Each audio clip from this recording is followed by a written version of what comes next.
Femicide, an international killing targeted on women and girls because of their gender, whether intentional or not. This act are slow death measures such as health complications from psychological trauma or injuries from rape that lead to death.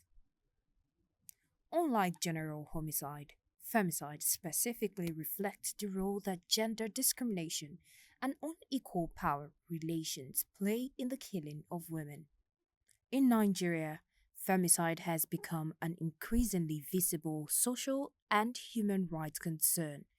Although the country lacks a centralized national database for tracking femicide, reports from civil society organizations, media outlets, and women's rights groups indicate a worrying increase in gender related killings.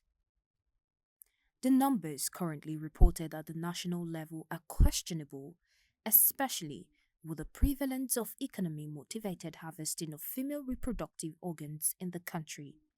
Available data suggests that nearly 200 women and girls were reportedly killed in incidents linked to gender based violence during 2025, a significant increase compared to previous years. Recent high profile cases have drawn national attention to the issues.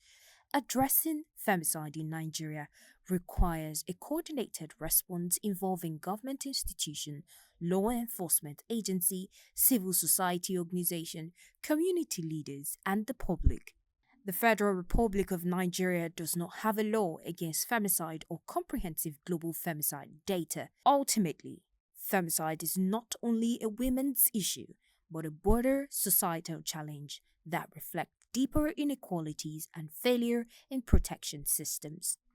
Preventing these killings require recognizing early warning signs of abuse, ensuring accountability for perpetrators, and creating an environment where women and girls can live safely and exercise their right without fear of violence.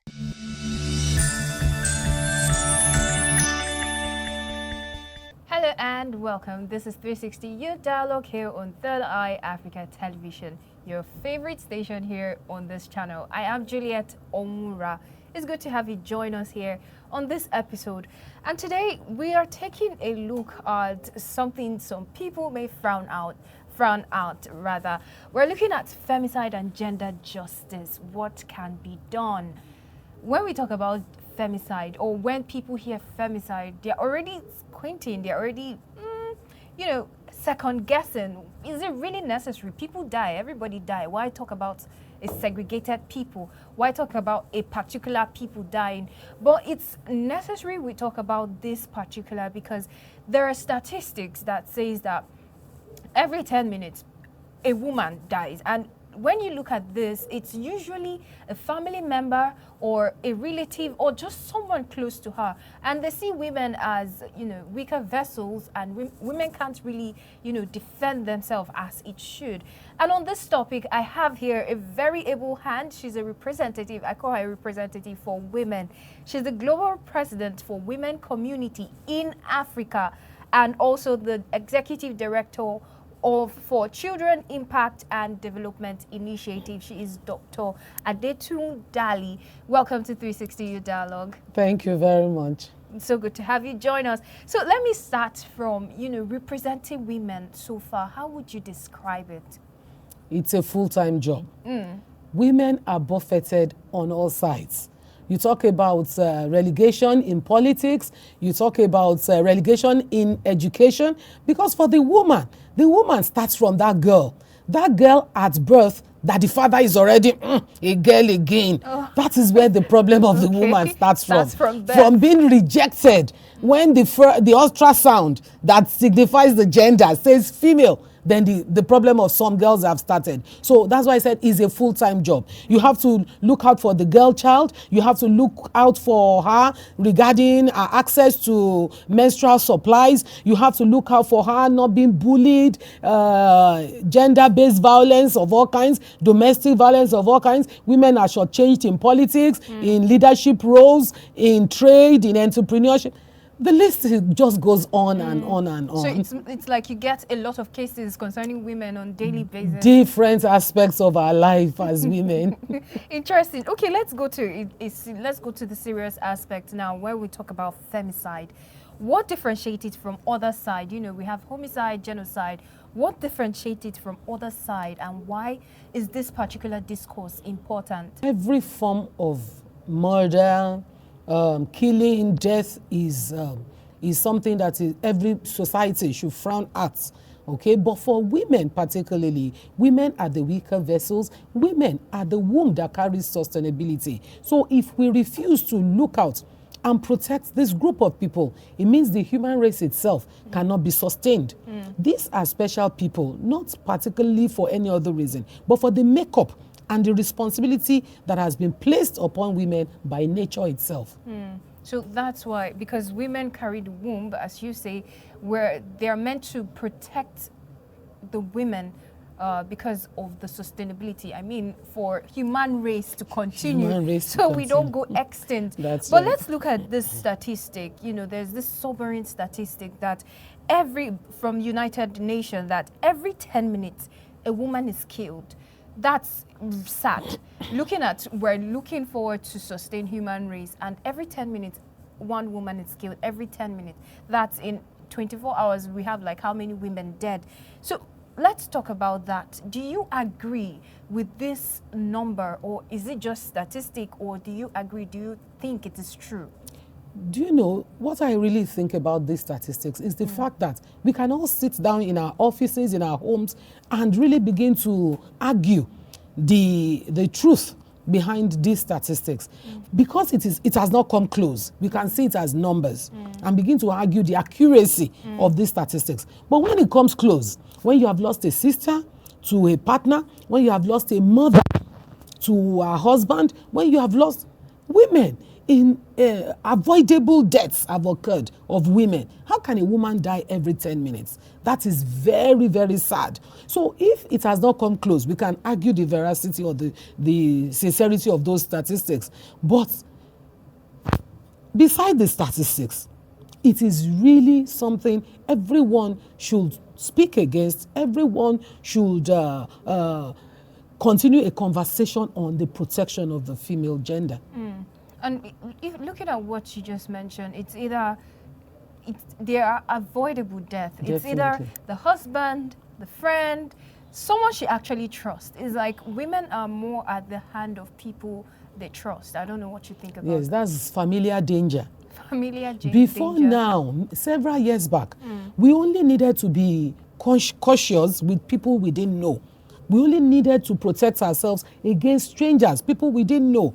But in more recent years now, it has become an issue of familiar danger, where a partner is the one you need to be afraid of, where a child, your own child, is who you should be wary of, when your friend, your neighbor, people that are close to you, people that are supposed to protect you, they are the people we should be wary of. So it's becoming more and more troubling to see that familiar danger is stamping its roots in our society today.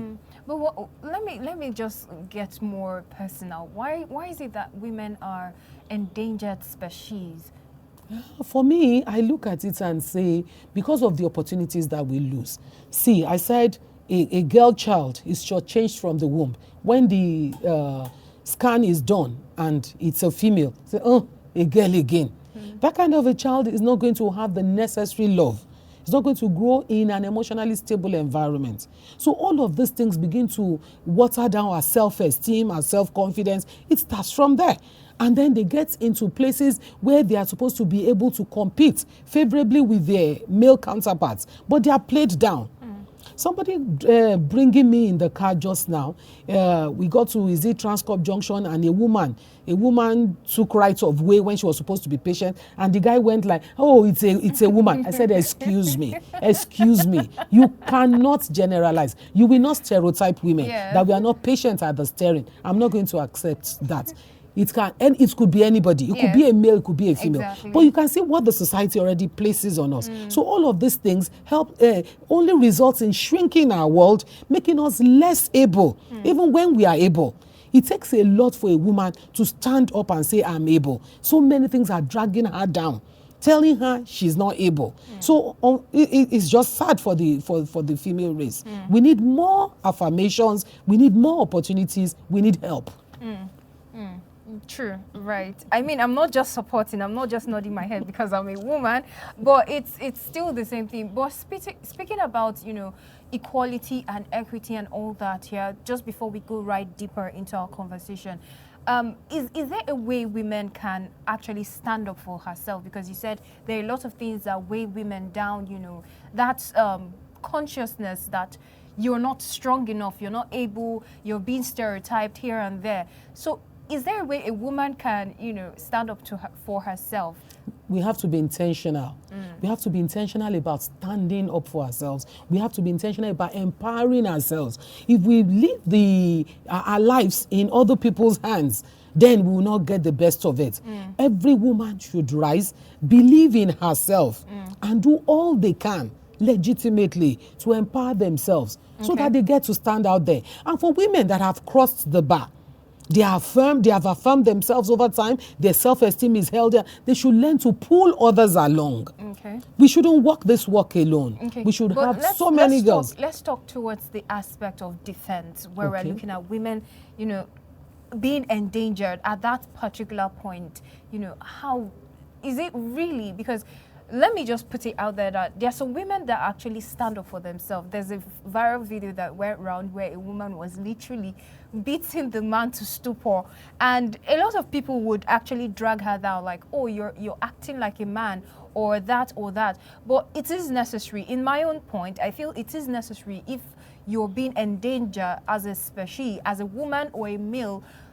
You should be able to stand up for yourself. I don't know what you think. You have to be able to. You have to learn. When you have found yourself in a situation, you have to analyze that situation and get a way to stand up for yourself in that situation. Sometimes you can be endangered because you are not empowered, because you don't have a source of income, because you don't have a job, you don't have something you're doing that brings you money. If you have identified that as your challenge, you must begin to do something to reverse that challenge. I also heard of a case where a man kept beating the wife, and then she went for counsel. It was even the counselor that was just giving me lighting things for me. She said, she asked the woman, if the chips are down, can you beat your husband? And she said yes. And the next time the man tried it, she beat him back. Ooh. Thoroughly. She didn't just cower in a corner. She defended herself. And that was the end of beating in that family. We are not saying that women should go violent. No. But we are saying that you must begin to learn how, from the position that you are, what got me into where I am, and what are the solutions. Without being violent, you must start first. But every woman should have the right to defend themselves, develop themselves, affirm themselves. Don't leave your happiness or your affirmation in the hands of another person. You should do it yourself. Look in the mirror and like who you see, and affirm who you see. And then you begin to build strength from there. Strength is not usually physical. You build emotional strength, you build mental strength, psychological strength from the inside, from your mind. Then it goes to your mentality, and then it plays out. And when a man sees you that you are able to defend yourself, they begin to check how they relate with you. They begin to check what they throw at you. Do you know, realizing this whole angle of women standing up for themselves and being able to defend themselves, a scenario just played out that if you look at most victims for one chance and all this, unsuspecting vehicles, they're mostly women, mostly young women, or, elderly women, or vulnerable people, if I may put that. And if a woman is able to, learn defense technique, and she's able to defend herself, I feel that's a win for her. Yes, it's definitely a plus, because like you use the word vulnerable. When people are going to attack, when they are going to take advantage of people, they look at the vulnerable people around them. So immediately you're thinking about the vulnerable. Women come top on that list. So the passenger they want to pick, to scam, to do, is a woman, because women come top on that list of vulnerability. Children also are somewhere along that vulnerability spectrum. So every woman needs to be informed, needs to rise, to defend themselves, knowing that there are different kinds of dangers. So you must be prepared to defend yourself from different kinds of dangers that might lurk in the corners or in the shadows around you. Indeed. I mean, that would, to a certain extent, pause femicide in Nigeria. But you talked about numbers, and you said that no one would actually know what this is until it's very close by. Definitely. And when people trivialize femicide on social media and, try to justify such ill act, for example, let's say a lady that was killed at her spouse place or boyfriend's place, they're like, why did she go there? Who sent her there? What was she expecting? And all that. What ripple effect do you think that does to the society? It ensures that kind of crime is sustained in the society. Okay. Now, when people go on social media or whatever platform and begin to pull down somebody that has suffered injustice, why did she go there? Why did she dress like that? It shows that as a people, we don't have our priorities right. As a people, we don't have, because no actually means no. And there is no middle course in it. No means no. That was what I posted yesterday when I heard the death of the nursing student in Imo State. She was raped, killed by somebody that had asked her out and she refused. She was in her house. So how do you justify that?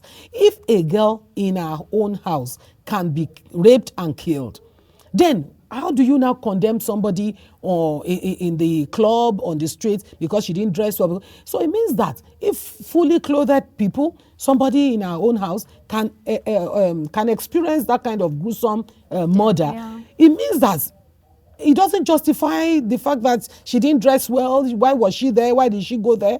Because I know that at a certain point, the girl would have said no. So no must surely mean no and nothing else. Some people would actually say, probably some women, they say no, and yet they collect gifts, they collect things from the men. Why would you even...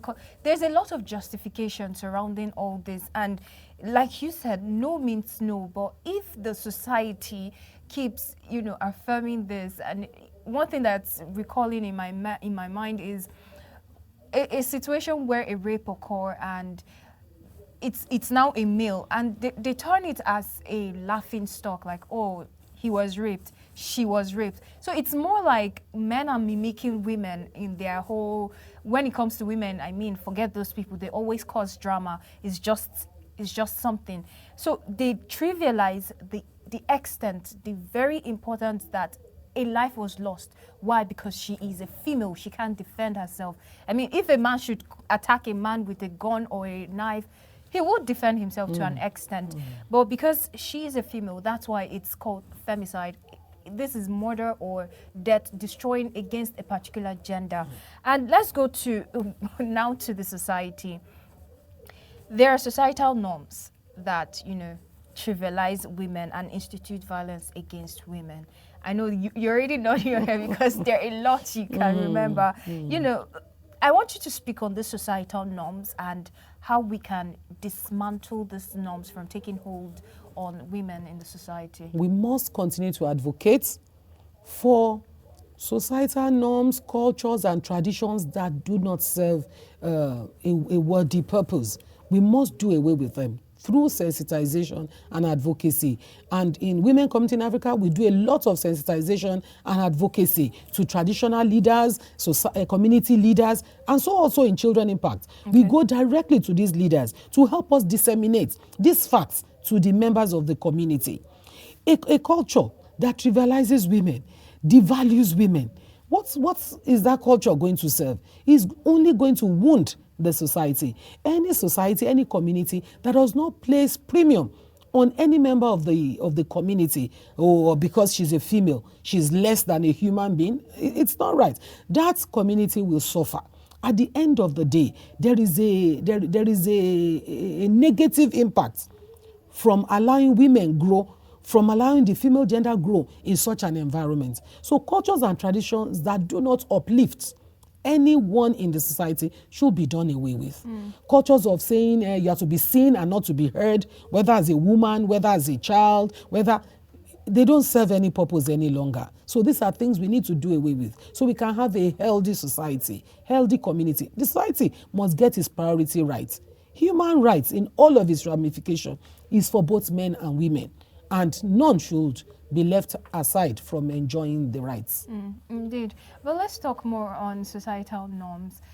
As a core Nigerian and, not taking Western culture fully, even if we've adopted a lot of it, don't you think there are some norms that may seem as violating women, but we should uphold our culture? A lot of people would argue that we're doing away with our own culture and upholding the Western culture. Like I said earlier, a culture that does not serve any purpose, any positive purpose. Look at the culture of female genital mutilation. What purpose does it serve? Health-wise, it can lead to infection. It can lead to transmission of diseases. It can even lead to death, hemorrhaging, and all that.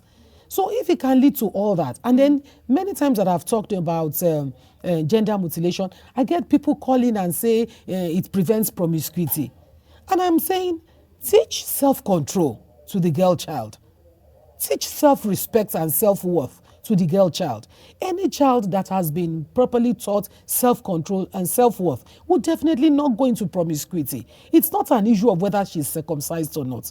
When you damage her genitals, how does that prevent her from being promiscuous? So if our cultures, it was, exposure is increasing by the day.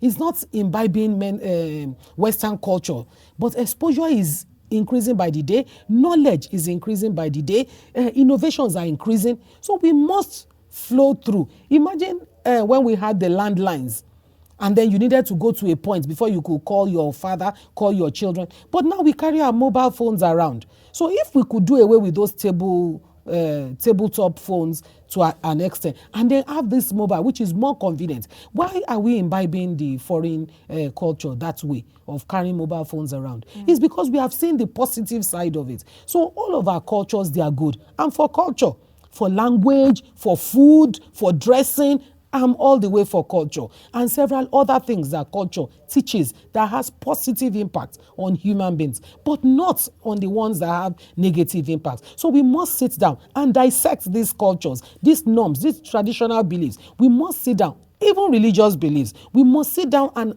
address them and see the ones that still give us positive impacts. And those are the ones we will hold dear and keep holding dear, not the ones that are negative in their impacts. When we were growing up, they told us, don't speak vernacular. Our own dear languages were referred to as vernacular when we were in school. Those kinds of things are not what we should take, because our languages are not vernaculars. Exactly. They are our identity. They are our identity, so we must hold on to them. So those are the kinds of cultures we hold on to that have positive impacts, I emphasize, not the one that we can trace its negative impact on society. A man beats his wife because she didn't respect him, she didn't kneel down to serve him, she didn't greet him, and then she has lost one eye. So how do you translate that into that tradition of because she didn't respect, how do you translate that when the woman has already lost an eye? It's very sad. It's very sad. Do you know, it might sound funny or it might sound hilarious, but these are actually people's reality, where Definitely. they're at the danger or at the hand of danger where anything it can be your last because you're a woman and you're not in line with some societal norms and all that. Yes. But let's go to the blame game, where we say, oh, we talked about trivializing it because of social media impact and all that. But should this blame game be of the government or the law for not doing enough? Or should the blame game be on the men who perpetrate this event, or women or should the blame game go to women for being irresponsible or responsible? Let's talk more on that blame game. I think I'm not for the blame game. My perspective is that we are all responsible for where we have found ourselves. We are all responsible. It starts with the parents that refuse to raise the children right, that refuse to raise the boys to become honorable men, that refuse to raise the women into women of strength and character. Now, you are raising a boy with an entitlement mentality. That boy will go into society and think women are supposed to serve him. Women are supposed to be at his beck and call. A boy comes back from school, he sits down or goes to play football, and the sister has to help in the kitchen. You're already setting a wrong pace for that kind of boy to grow in. So it starts with the parents. Then it continues and goes on to government. We have laws. We have Violence Against Persons Prohibition Acts. Do you know that there are still states in Nigeria that have not domesticated this law? What is government doing? What can government do to those states? And those states too, the governments in those states, they are not being responsible to their citizens. If people have sat down and seen that there's a gap in our law addressing violence, and then brought up the VAP Acts to say, okay, this can bridge the gap in the laws against violence and abuse, and then some states are not domesticating it. That is it. Government is supposed to enact laws and implement and prosecute offenders. Now we come to persecution. You find the perpetrators, they are just locked up somewhere indefinitely. They keep going on trial. I remember a case of a girl, a 12 or 13-year-old girl that was raped in a compound. And then the case was taken to police headquarters, and the issue started, and they needed to appear in court. These people didn't have money to appear in court. At a point, I couldn't even see them again. They didn't show up anywhere again. So government must bring a situation where we have special courts that speedily attends to things like this. When perpetrators begin to see the speedy prosecution of cases, then they will know that a new sheriff is in town, new things are happening, and everybody begins to caution themselves. If you train a boy child not to be able to exercise self-control, a boy child should control his erection. A boy child should have self-control and self-discipline, and the girls themselves. When we begin to raise these children's rights, I went back to parents, because society is depending on parents.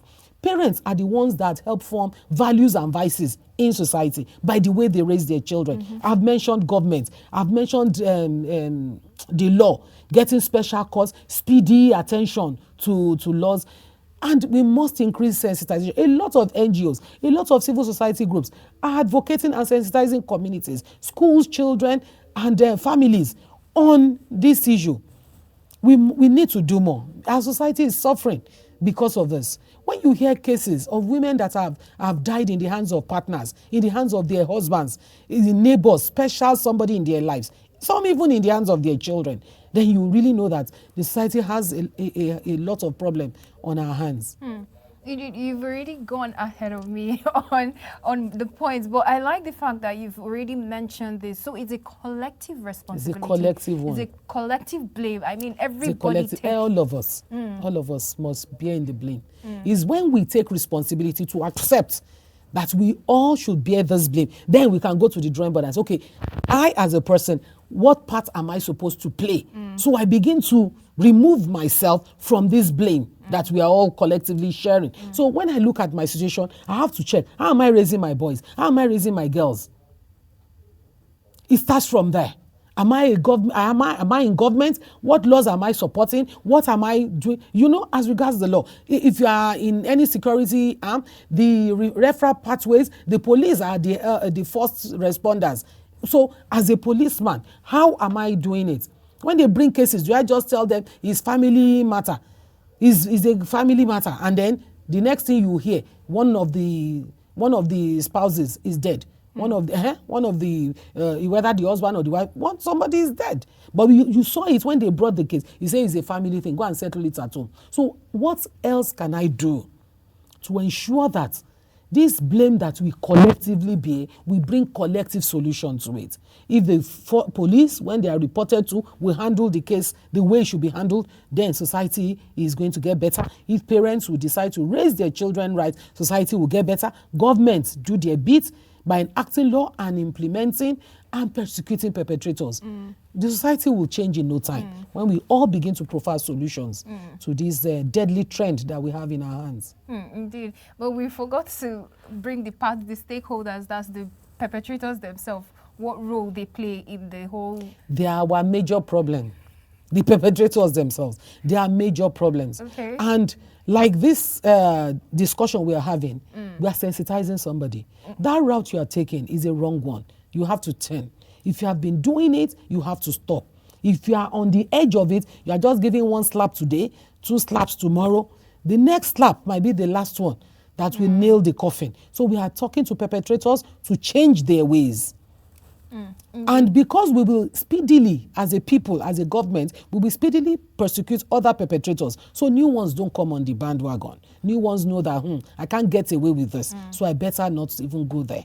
True, that's right. But just before we go more into this whole case and talk more on the perpetrators' collective responsibility, we will take a short break. We'll be right back after the short break. This is Third Eye Africa TV, exposing crime, savaging the nation.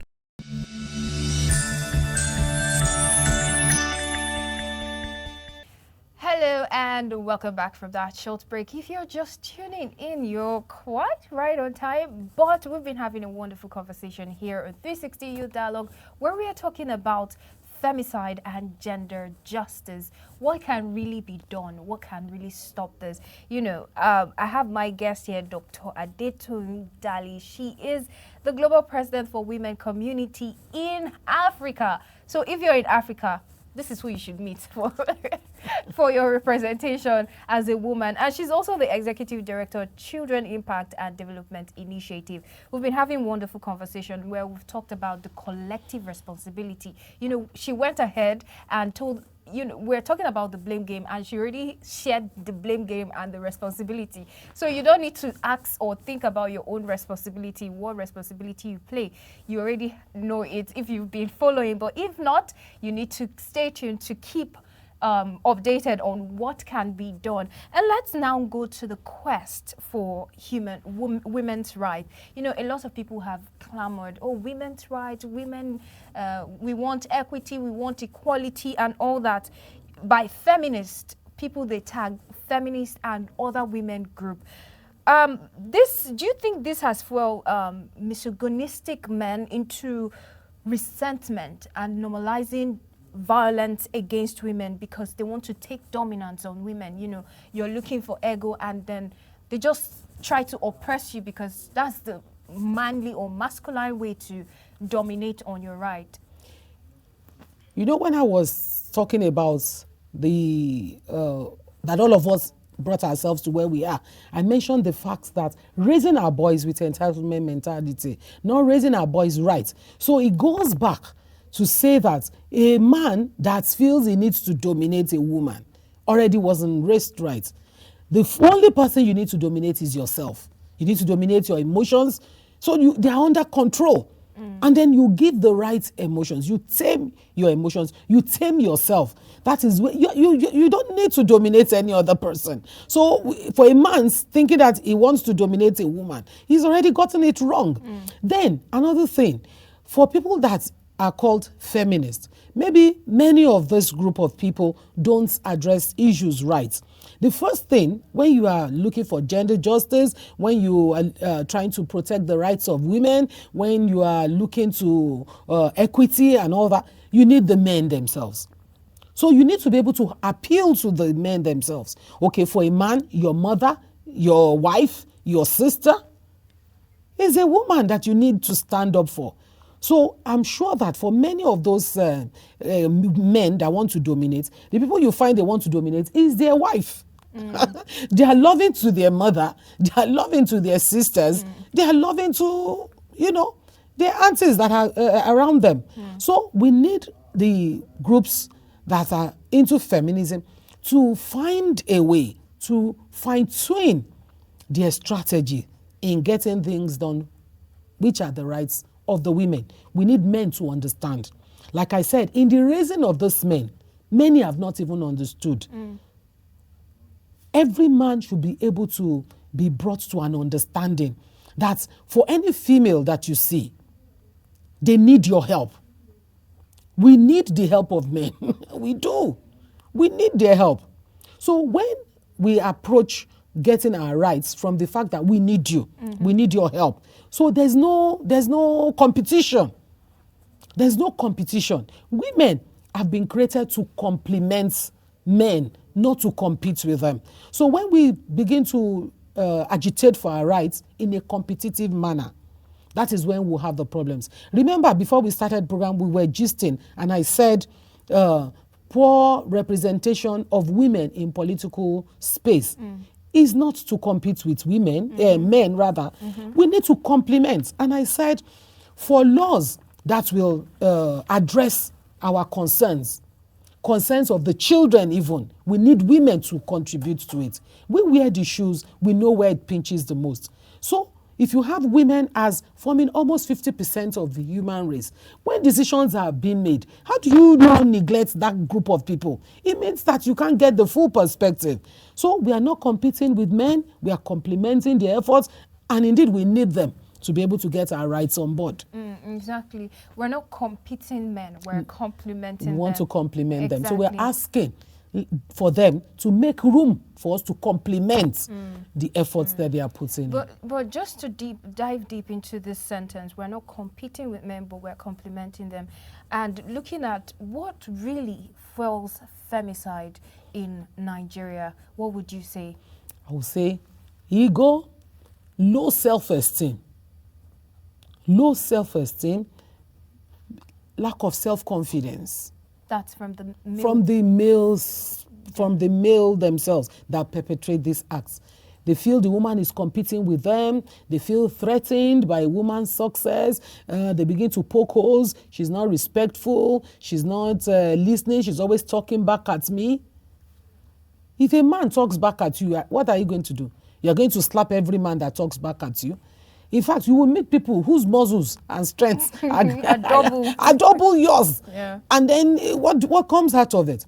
When men talk back at you, you overlook it. In fact, when your female boss in the office talks back at you, you say, yes, ma. But when your significant other talks back, then I'm taking it in the office. You expect me to take it also at home? If we raise our boys with kindness, the milk of kindness must be there for any relationship. If not, the men will be egocentric in their pride, in their low self-esteem, low confidence, and wanting to dominate. You know, I said earlier, dominate yourself. You don't need to dominate, say, your wife. You don't need to dominate another person. Dominate yourself. Work on your emotions. Tame them. Get your vision right and begin on your own path to fulfilling purpose. At that point, you won't even notice somebody that is being rude to you, somebody that is not obeying. It won't even matter at some point when you are more focused on achieving your purpose. That's right.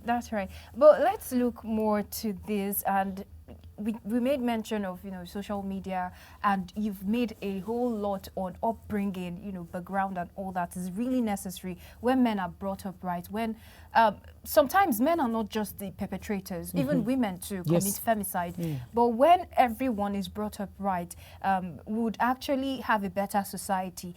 And let's talk about the upbringing of misogynistic men and feminists on the other hand.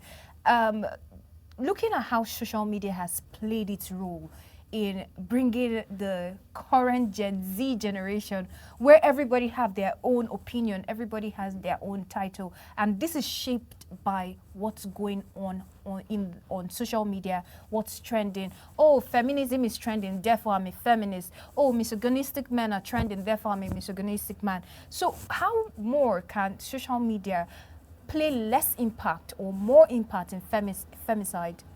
They are playing a whole lot of, they have a whole lot of impact. Social media has a whole lot of impact on what plays out in society. I was reading some time back in UK, they are thinking of reducing the age. Or is it reducing now? Or having an age of 16. Having an age where you come on social media and they are not taking less than 16-year-olds. And then the EU is also deliberating to restrict younger people from coming on the social media. If you are coming on the social media, you must not be easily impressioned. You must not be easily coaxed. You mustn't be somebody that is not self-confident, independent. Because what happens on the social media can transform if you don't put your foot really down. Everybody coming with different opinions. People coming with opinions that are contrary to how you have been raised. So you see, I always go back to how you have been raised. Yes. I'm a parenting coach, and I believe it starts and ends with parenting. Now, if you have been raised right, you have to have an armor of independence to be able to sift through what is actually right and what is wrong. Not everything that is said on social media is right. You must be able to put your foot down and see the truth and accept it and discard the negatives. If you would go blindly to the social media and accept whatsoever is posted there, then there'll be a lot of danger. And the problem we have now is that parents are allowing their children go on the social media at an early age where they are so impressioned by whatever is happening there. They want to trend, they want to follow trends, they want to, be accepted, they want a large followership, they want all kinds of things that don't truly, in the real sense of it, matter to their lives and achievements. So social media has become a serious problem for us as a people, not only in this country, but it's a global menace that we have in our hands. Interesting. And before we got back to the law, you skipped a thing. For me, I feel like you skipped a point where we were talking about what really fuels femicide, and we just made mention from the perpetrators themselves. Do you think there are roles that the victim now plays, being the women themselves? I think so. I think so because I mentioned something as I was talking. I said, you've gotten a slap today. 2 days after, you've gotten 3. You've gotten a black eye once. It's something. It's sending a message. It's sending a message. So from that point, you must begin to reevaluate. What am I doing here? Can I survive this? How do I go on from here? Okay. How did I find myself here? So for the victims themselves, there must be a self-awareness. I don't deserve this. I deserve better. I can actually do better. And that is why women empowerment, self-empowerment. We must empower ourselves at all costs. We must be self-aware. Be aware of your worth and value. So that when these things that tear you down begin to happen, you can really foresee where it can lead to. And stop making excuses for that black eye, for the broken hand, for the broken leg. I'm the one that annoyed him. I'm the one that did this, accepting the blame. And because that's what victims do. Yeah. They accept the blame, they make excuses, they do until they take their last breath. So that is the responsibility of the feminist. And then you must speak out. When you speak out, you can begin to hear solutions and see how you can really plan yourself out of that situation that you found yourself. We can't keep it to ourselves. When things are happening, you speak out and then begin to forge a solution, a way out of that quagmire that is around you. That's true. That's really important. Speaking out really is important. But there's a scenario where, you're not even aware. Just for example, a young lady goes to visit her friend, and the next thing she's a victim of a murder case. This is someone you trust, or this is someone probably you're not aware of. You just, out of trust, out of socializing, you just went out with this person or went to the wrong place at the wrong time rather than the right time. And there's that case where you just happen to be in the wrong place and the person is a victim. So for young women like that, for youth and young women, what would you say? For me, I would say being promiscuous. A lot of girls, a lot of young women, they want to be in that group where, I'm the one chosen, I'm the one most liked, I'm the one, or whatever. It may just be, I just want to socialize, and you're in the wrong place at the right time. Yes, there will be some cases that will not fall into there was a red flag ahead, I saw it. There will be some cases like that, just out of the blues. But one thing we'll tell young people is that you must be aware of people you move around with. That's right. You must let others be accountable to people for your whereabouts. You want to leave the house. I'm going out. That is not accountability. I'm going out with so and so person and we are going to this place. And when you get to where you're going, you put a call through. The people around you must see that you're even putting a call through. Ah, mommy, I'm there. Oh, sis, I'm in third high with Juliet. It should be known. So when we get people that we are accountable to as young people, it helps to reduce the risk that we run. And when we are intentional about people around us. And then you don't meet somebody on social media and then you are planning a private outing and you say because in the name of you want to socialize, you're endangering yourself. You meet somebody on social media, you have to meet such a person in a group and in a public place. There are rules. Trusted group. And in a public place. There are rules of engagement for any kind of relationship. There are rules of engagement. You don't meet somebody on social media and then you are going to the person's house. It doesn't add up. You're already staging yourself up for danger. I remember the case of one student in Nasarawa State. She was doing business. These people contacted her in Lagos that they were bringing in some goods and she was going to get them at a cheaper rate. They flew her to Lagos to come and see the goods. They picked her at the airport and lodged her in a hotel. Lo and behold, the two guys, they raped her severally and eventually she was murdered. She went for a business. So apparently she did not give full disclosure to a trusted group, maybe to our family. So we must, when you say you are Gen Z, I'm grown up, I don't need anybody to monitor my life, it's for your own good. Because even as a grown woman, a mother, you should be accountable, whether to your spouse, to your children. They must know where you are at any point in time. That's right. That's very right. I mean, that hits the nail on the head. Let's go to the law.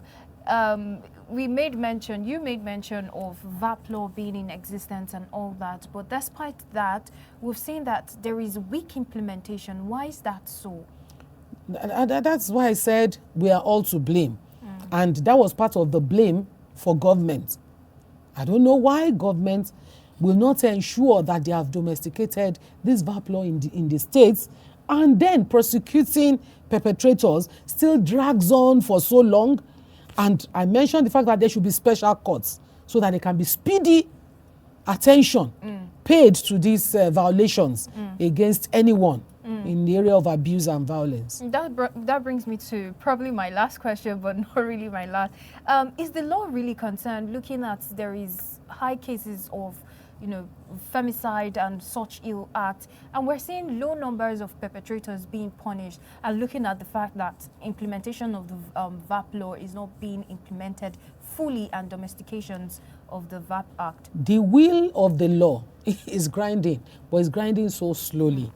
It's grinding. There's so much to pay attention to, and that will make me repeat the fact that I think special courts should be established to handle these cases, because I'm still saying that if perpetrators see speedy justice, people that go into these acts, they go into it with a mindset that they are going to beat the law at it. They go into the mindset that they will not be caught.